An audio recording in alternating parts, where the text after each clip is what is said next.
Hi, I'm Jess, and this is Tell Me a Story, a podcast where we kick up our feet and we get a little cozy and we tell stories.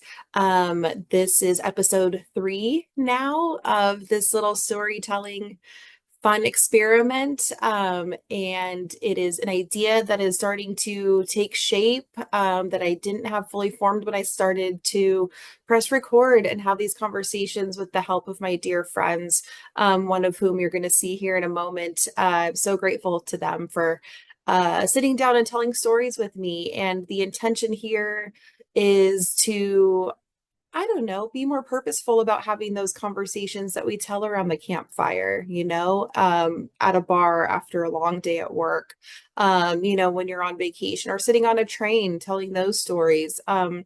Those are the ones I feel like are unsung heroes. Those stories usually contain, hidden characters that we don't talk about enough. And this has been something special to me for a while. So, thanks to some friends of mine, I really hope that this keeps going in a direction that's so positive and interesting to me. And yeah, can't wait to see where it goes. So, today we're going to chat with a dear friend of mine, Thomas, who I've met through, you know, in ways that you'll see a lot of people here in the early days. Most of the people in my life I've met through concerts, live music, traveling, things like that. And this is a special one. He's a great storyteller. So thanks for joining me, and let's get chatting with Thomas. Hello. And I met Hey, Thomas through. Jess. Hi. Thomas is in New York. I met Thomas through, our shared love of the Dave Matthews Band. For the time being, that's probably going to be most of the people I talk to on here because we have the best stories, honestly. So, yeah, thanks for joining me. And yeah, give yourself a little introduction or backstory only if you want to, but go ahead and tell me a story. Well, thank you for having me. And I kind of knew that a lot of the people you were having on the pod were going to be D&B friends. So when I was thinking of, okay, what kind of story do I want to tell? I kind of wanted to go outside of that sandbox a little bit because there are other things besides concerts that make for good stories, although concerts always make for awesome stories themselves. Exactly, exactly. So there's really no boundaries or limits. That's why I haven't said anything. I just want to kind of see what comes out. So, yeah. So, the place I'll jump in is actually a shared experience we had, although that's not the story I want to tell. But it's related to it in a sense because last Thanksgiving, 2023, I flew out to you in Indianapolis and we went to our first Colts game together. Hmm. Um, but what was interesting about it for me is that it's part of a project I have to support my team, the Tampa Bay Buccaneers, and be able to catch a game everywhere they play, everywhere it's possible for them to play in the States at least, which means it's going to be a very long-term project. But it's also going to offer me a lot of opportunity for fun experiences with friends that might be around in certain places, or just to do solo travel by myself and see a place that, I haven't seen before. Hmm. Hmm. So, the experience though I really want to get into, it involves actually it's two experiences because I go to a lot of home games in Tampa as well as road games. I'm actually flying to Tampa on Friday for the Oh, yeah. last game of the current NFL season.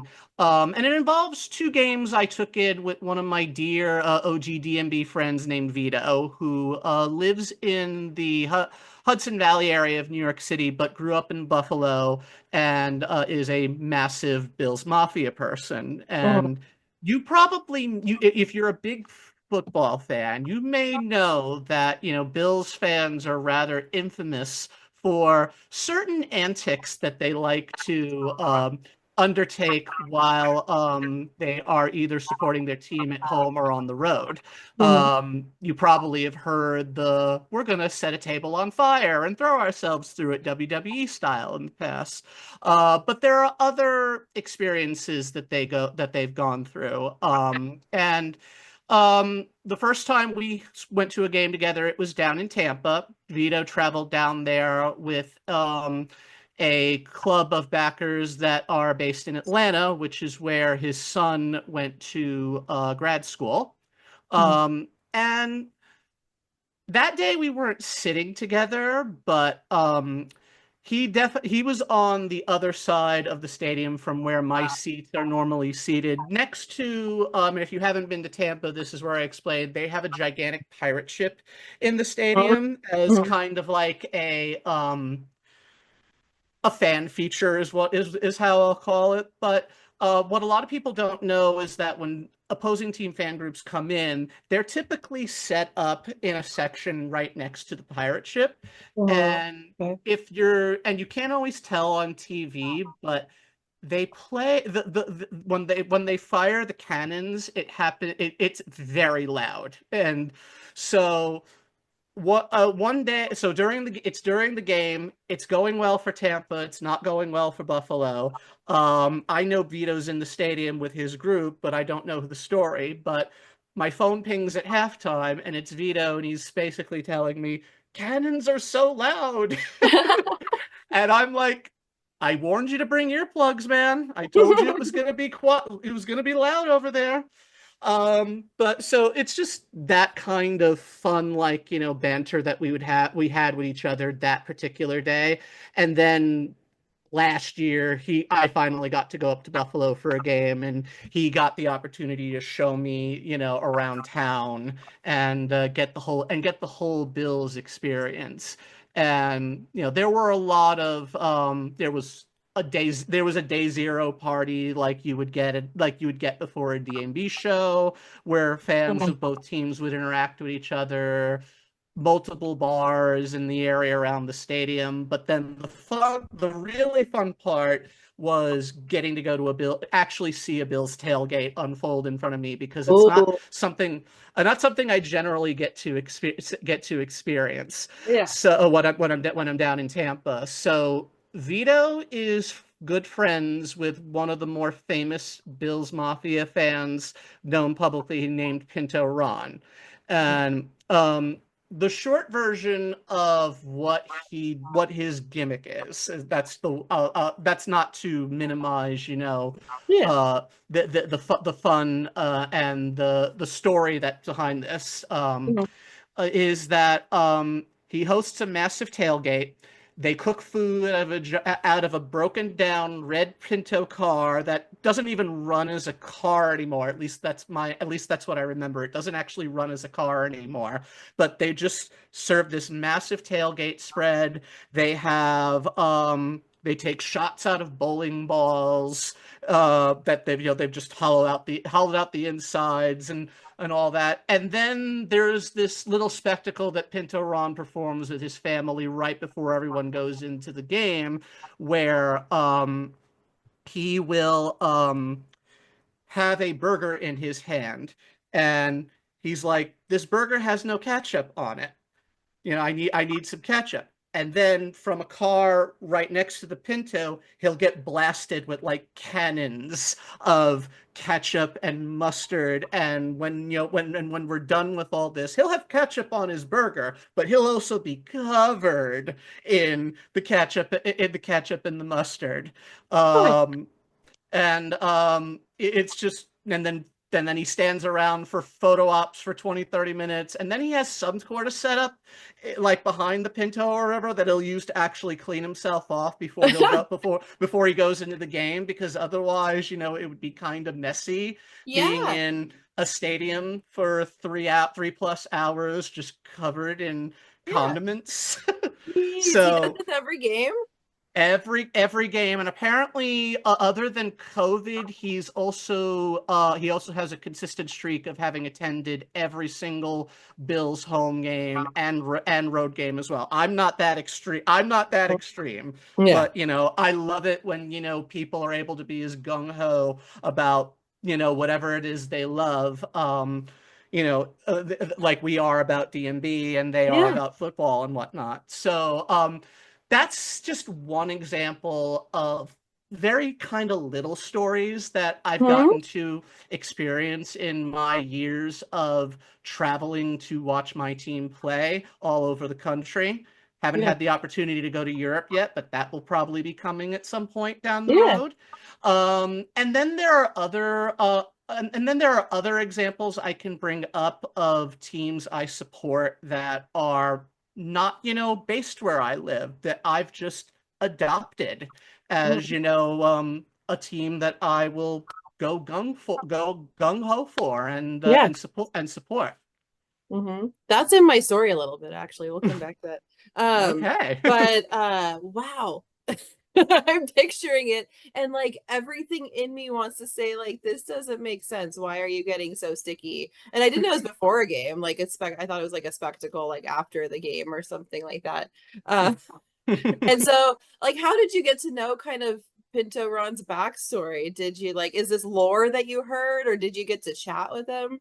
Oh, Pinto Ron, right? Yeah. Vito explained the lore to me but before we had the opportunity to meet him. And Pinto Ron actually was at that night zero party the day before the game, Yeah. and we had an opportunity to chat and and swap some stories about our various passions and all that. So That's so stinking cool. So you're like, okay, I've heard these stories and he's right here in front of me. Let me chit chat with it. And in case people don't know the lingo, night zero, if you think about like you're going out of town for like a football game and say it's on Sunday, well, you're not going to fly in Sunday morning, but everyone who's there the day before wants to like get together and hang out. So that's where we know the term night zero from. But same for a concert.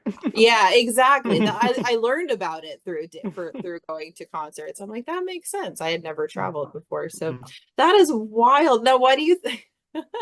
Why do you think Pinto Ron like does this little spectacle every time at his tailgate? I think it probably just started as a joke, early on. I can't imagine that they were using like giant condiment cannons the very first time he did it. But like with anything that you attach meaning to, it develops over time and it gains emotional resonance. So I imagine like when they had to suspend things during the pandemic, it was Mhm. kind of hard for the Buffalo Handface to not have those kinds of experiences. Yeah, yeah, absolutely. I'm trying to think of like some home games that I would go to and stuff for my teams. Now, can you think of like any like weird little like spectacle or maybe a fan or something that like say I was to go visit Tampa and see a Tampa game? What's something that you would want to show me while I'm there? Hmm. Well, one Tampa's probably most famous super fan retired and hung up his makeup a year or two ago. Big Nasty is his name. He was he'd have like, not clown makeup, more like wrestling style makeup Yeah, yeah. and a giant helmet with like a horn. I think it had a horn sticking out of it. But Mhm. he hung up his super fandom a year or two ago. I'm not as familiar with the other Buck super fans that are out there at the moment because I Mhm. generally don't tailgate when I'm in Tampa. Yeah, yeah. But yeah, I'm sure they're out there. And I used to park in the Bucks General parking lot, one of the Bucks General lots for games for many years, and there always were certain things that I notice Yeah. when I was walking through the lots, like that, oh there's that poor stuffed animal that someone dressed up in the Yeah. opposing team's colors, for Yeah. to leave to rot and whatnot, and it has a different jersey every single time I'm there. Oh, geez. I love stuff like that. I've always meant to like I did a little bit of traveling with my Mm. teams, but I meant I was already in that city for something else. So we've talked about this too. Yes, we have. I think next year we're planning to go to Tampa for a Yeah, game. So if our schedules cooperate. yeah, exactly. Okay, so of all the places you've been for out of town for a football game to see Tampa, what is one place you think people should go? Hmm. In what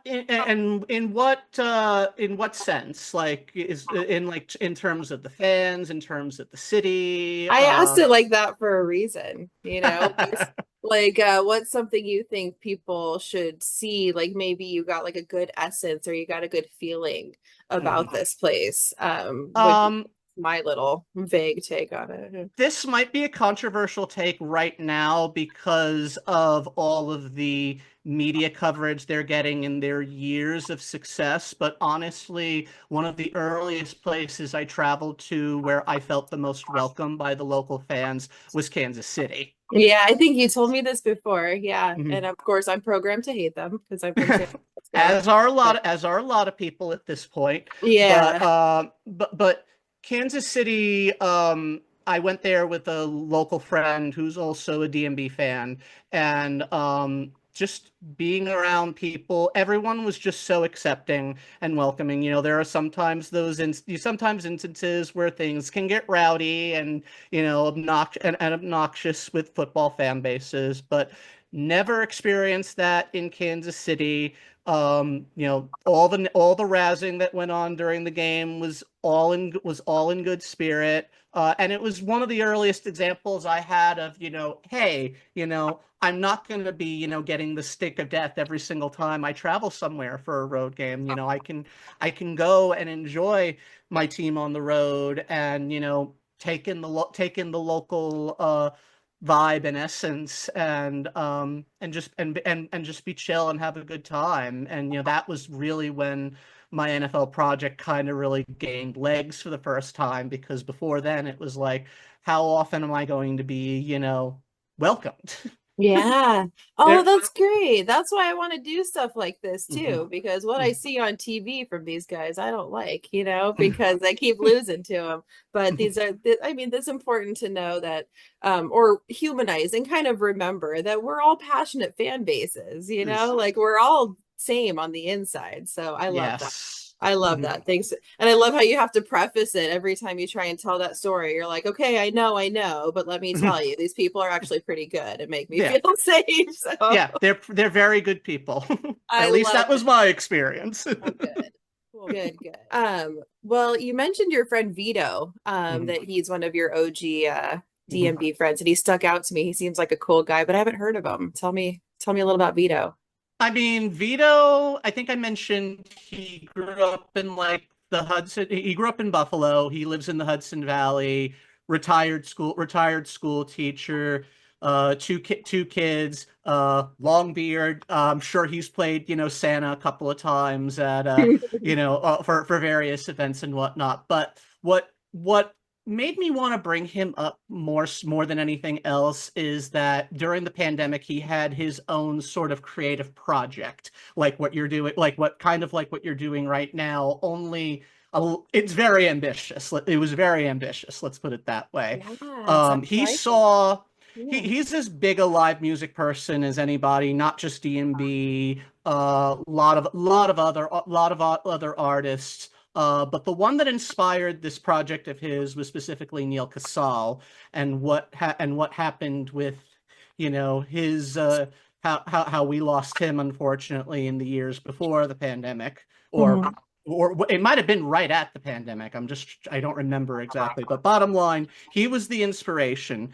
Mhm. And he saw that there were a lot of artists that were going to be struggling to make ends meet during the pandemic, since obviously we couldn't gather in clubs and whatnot, Yeah.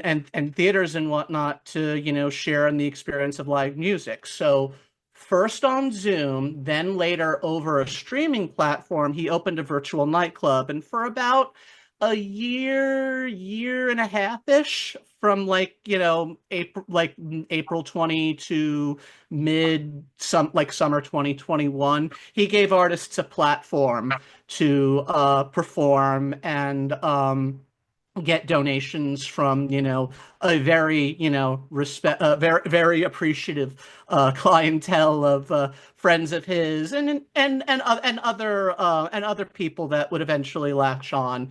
The shows were always on Thursday evenings, so it didn't necessarily interfere with other virtual things that might be going on. So you could always set your clock to it. And there was always a lovely mix of interesting artists. I obviously didn't go to every show, but there were a lot of interesting artists that came across my plate that I Yeah. wouldn't have known otherwise about otherwise if not for this project of his.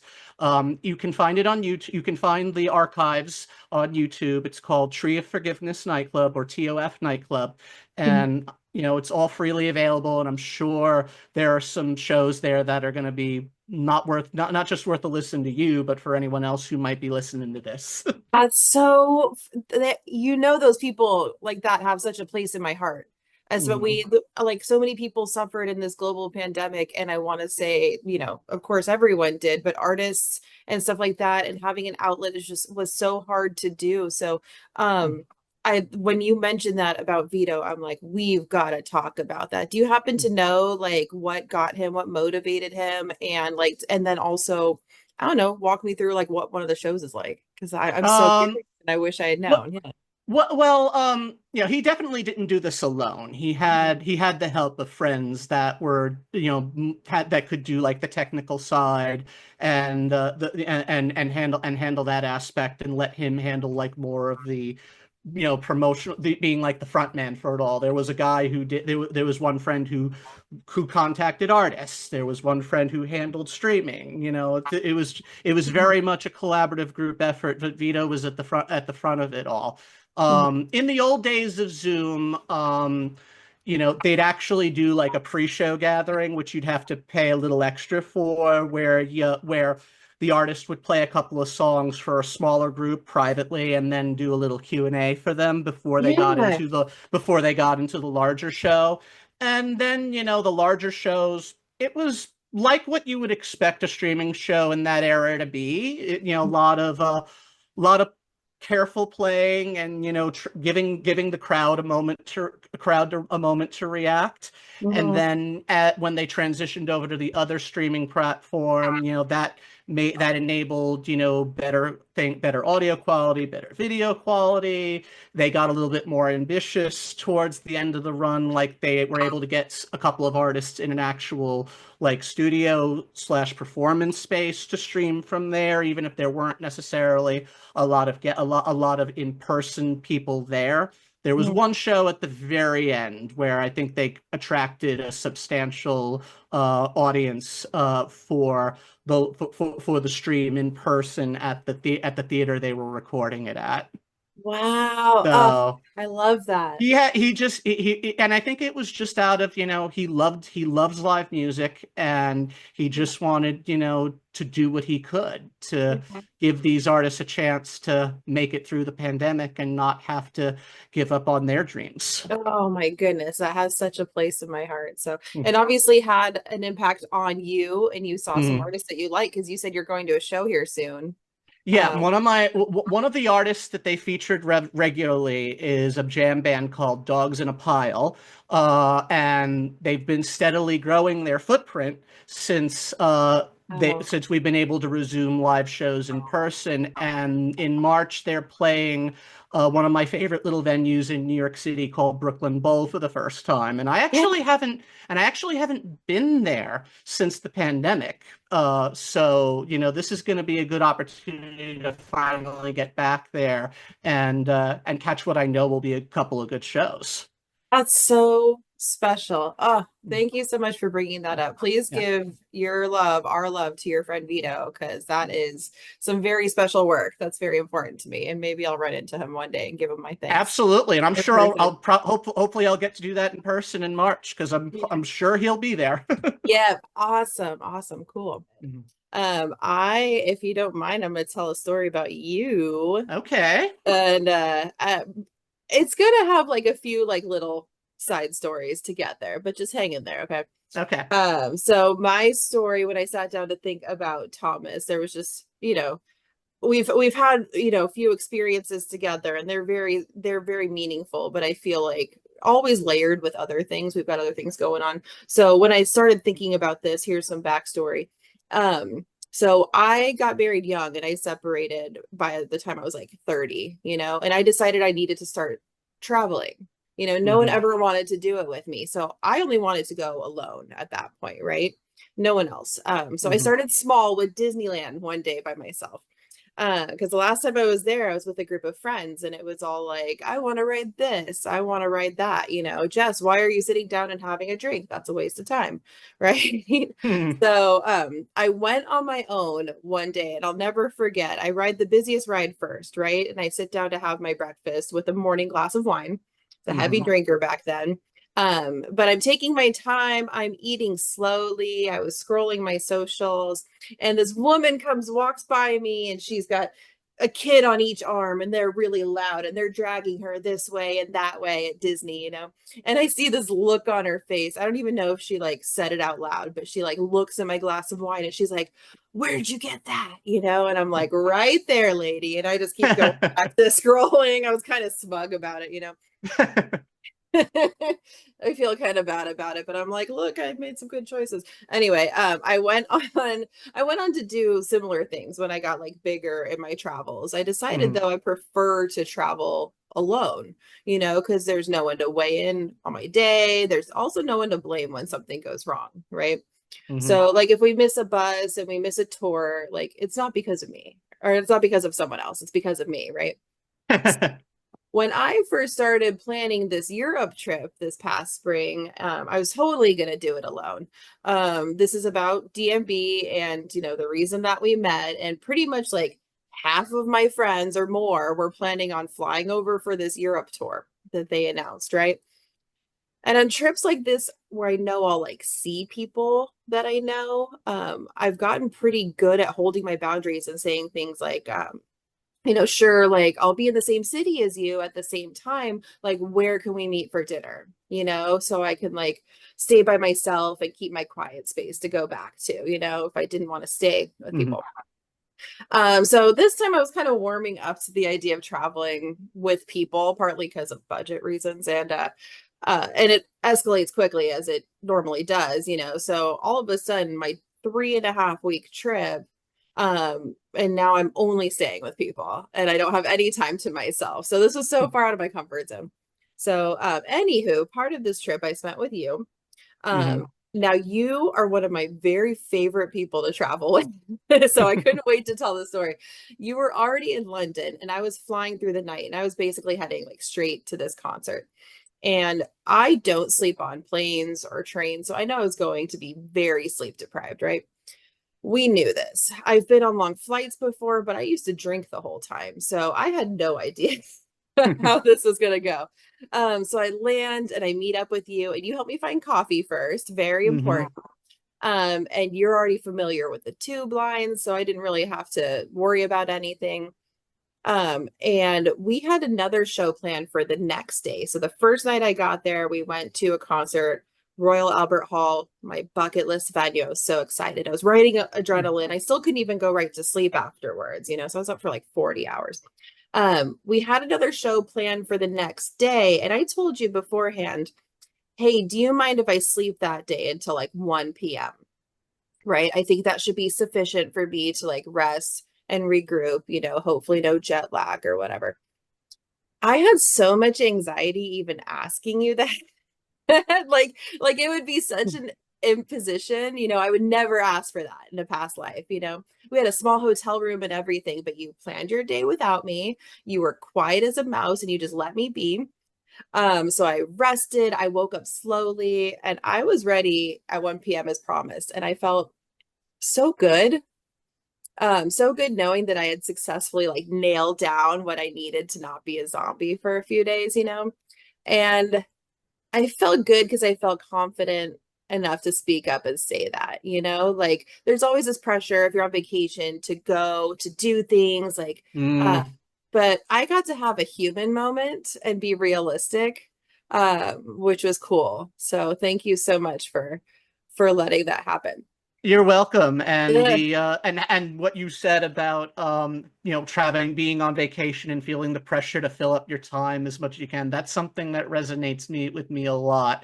Mhm. My dad is the type of traveler that, will write it all down in a book Yeah. to like the hour or the couple of hours. Yeah. And and I've traveled that way. It's manageable. I've Yeah. also traveled where, there's no stress at all. Hmm. And then just as with a lot of things, having a balance is probably the best way to go about it. So, Exactly. And I'm not so saying that I'm totally, yeah, I'm not saying that I'm totally like the laid back. I used to be the person who's like, no matter what we do, I need to be by a bar, and not mhm, everyone likes that. Some people really do. So everybody's totally mhm, different. And I felt like I did a lot of work to like give myself grace while traveling. Like I can give myself permission to take a nap, I can give myself permission to do that. So anyway, I still have more. mm. So where did I was gonna tell about the tea. But Yes, I was that hoping day, you'd bring this up. yeah, so that day we were gonna have afternoon tea before we had another show planned, and it ended up being such a perfect day, for so many reasons. But what I want to talk about is you already mentioned, I think a lot of people can relate, but you like to over research pretty much everything, right? And I feel like past Jess wouldn't like that and see it as like incompatible because I'm so different, right? And also like I wouldn't feel adequate or like I'm keeping up or putting in the same amount of work as you. But I feel like I've gotten to know you well enough that you really like this stuff and you're going to do the research anyway. Even if I found the restaurant we're going to eat at, you're going to look up the menu and you kind of like having that level of like Hmm. control over your surroundings. I do too, but in different ways. So it's been a great Right. practice and like being with someone and letting them work through it in their own ways. So like, oh, like you'd have your phone out and you're looking, we're walking around and you have directions and you're maybe a bit flustered, right? And like, Hmm. I know that we've got to turn left here, but I kind of let you get there anyway. And because I remember having this moment, because like stopping you in that process, I saw the wheel spinning. I was like, and maybe it would even cause more anxiety in that Mm. moment. And I knew you'd get there. So, um, anyway, I love that day so much. Back to the tea room because you found a tea room that was so great. I'd never done any sort of tea on my trips to London, so I was super excited to do this. Um, and you chose this place because you'd read a ton of menus and you found this place that has a flight of mocktails. Hmm. And you've been there like as I've been like going through my recovery thing. I was ecstatic about that because neither of us drink, and I'm always worried about being social, out with friends and the pressures of drinking. And also very important to note here is that you don't drink tea. And I thought that was hilarious. You did all this research getting what you needed out of this experience, completely honoring that it's a special thing there. Hmm. But you're also being so great and thinking of me and the cocktails. I'm also a vegetarian, so you found the right finger sandwiches and everything. That attention to detail, I'll never forget it. But Hmm. what I find fascinating and I really admire about you is you're firm on what you want to do. You have a list of things you need to check off while you're there. Like when you're in London, you have to see your football team, right? And you need Right. to see the borough market and everything. But you're so good at moving that stuff around. Like I said, I needed to sleep in, and you're like, good, that's the day I'll do this thing, Mhm. And I thought that was so interesting. And I really want to strive to like do more of that. And you don't really compromise things about yourself, but you can also make people in your life happy. I think that's a very cool balance, Yeah. that I found really interesting and I really And appreciate. it kind of goes back to what we were saying before about not wanting to schedule out everything. You gotta Yeah, have a couple of you have to have a few big puzzle pieces that, this yeah, is where this slots in, this is where that slots in, this is where that slots in. And then yeah, you gotta have open time because you might need to move something around, or you yeah. might need to tweak that one puzzle piece that you had very slightly. So Yeah, yeah. I've learned so much, I think, from that experience. And I wouldn't have gotten there if I had just been still so fiercely independent. I could only travel by myself, and thank you for letting me tell all these stories to get here. But what I hope to learn from this is to stop being so scared and I can travel with people. And I yes. have gotten better. Like we have been on a road trip since then, we travel Right. great together. But how everyone can be happy and get what they want if we just remember that we like might get there in different ways and like honor these processes. So anyway, Those are the little stories I wanted to tell. I kind of cobbled together big stories into big stories, I mean, but I just have such a great time with you and I Mm. enjoy the adventures we get into thanks to like your painstaking research sometimes. But you do such a good job at making me feel like I'm not being a slacker because I don't plan things. Oh, But like also like I appreciate that you leave everything so flexible too. So anyway, this is about great travel partners, which are hard to find, and not everyone travels well together. So yeah, I want to yeah. talk a little bit about how like I think you're one of my favorites to travel with. So yeah. Yay. I'm glad about that. Yeah, yeah.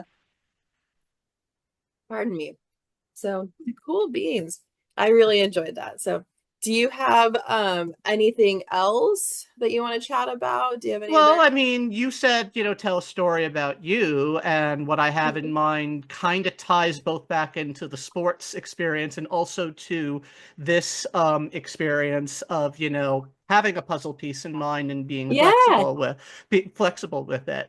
So not this past summer, but the summer before, we went to Gorge Yep. for DMB's, usual 3-4 day retreat. Hmm. But we got out there a little early, and Yeah. and you were like, my team's in trouble. The team that I love is in trouble, and Mhm. unfortunately, it didn't work out for your team that was in trouble. But your Yeah. team was in town that day to play Seattle, and I was like, yeah, I'll go and support you.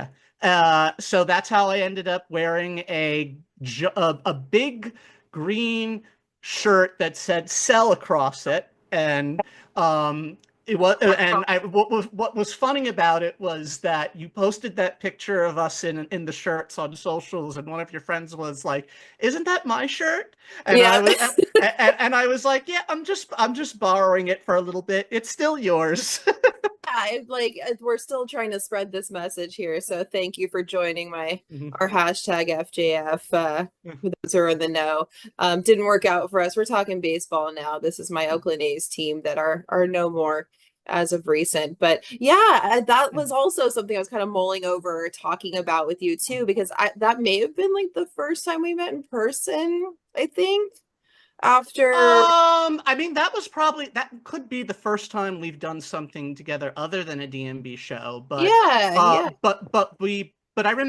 I remember at Deer Creek that summer we just Mhm. had breakfast together with That's one other right. mutual friend one morning. But again, Yeah.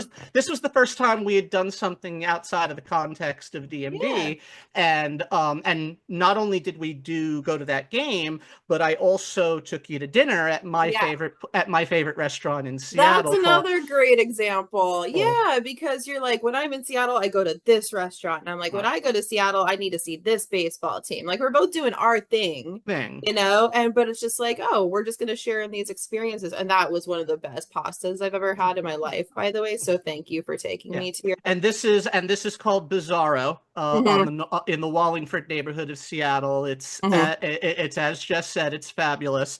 So good. And like I was saying before, we both came to the equation with different puzzle pieces, and it's all about, just finding a way to make those work together. Yes, And exactly. and Yeah. there's I get a lot of joy out of travel planning, as you kind of, Yeah. hinted at. And it's all the more gratifying when I'm able to bring something that I love and something that whoever I'm traveling with loves, and kind of marry them together, because then it enhances the experience for both of Yeah. us instead of it just being about one person. Exactly. And I think that kind of lends to like, okay, borderline people pleasing, but at the same time, I enjoy when people I care about are doing something they care about because I'm getting a different version of like this person. Like I go to concerts with certain people, I go do this. And so if you tell me you're going to this restaurant that you go to every time, I'm like, I like stuff like that, you know? Mhm. And the same one with like other stuff that we did together. So anyway, yeah, we have so many good travel stories, and I love having travel buddies. I didn't have those for a long time, and this is what I've been yearning for. And you've been one of the best ones in my. Yeah, and we're gonna my- have great travel stories to come. Exactly, exactly. We don't have anything on the books yet, but that doesn't mean we're not confident it'll Just a happen matter of anytime soon. when. Yeah. Oh, this was so cool. Yes. Thank you. I knew you'd be a good storyteller for me. So thank you. Thank you. Yay. Awesome. Well, I'm going to let you go. Thank you for being here with me. Thank you for taking part in this silly little project of mine. I think it's fun, and my cheeks hurt because I was laughing and smiling too much because we definitely do get into some very organized shenanigans, and I really appreciate it. Organized shenanigans. That's a phrase I'm gonna have to remember. I know, I love it. I'm an old lady at heart already. I love when they're organized, but they must be shenanigans. Yeah. Yes. Awesome. Thank you so much, my dear. I adore you, and we'll talk I soon, adore you okay? too. Thank you. Thank you. Appreciate you. Take care. Take care. Bye.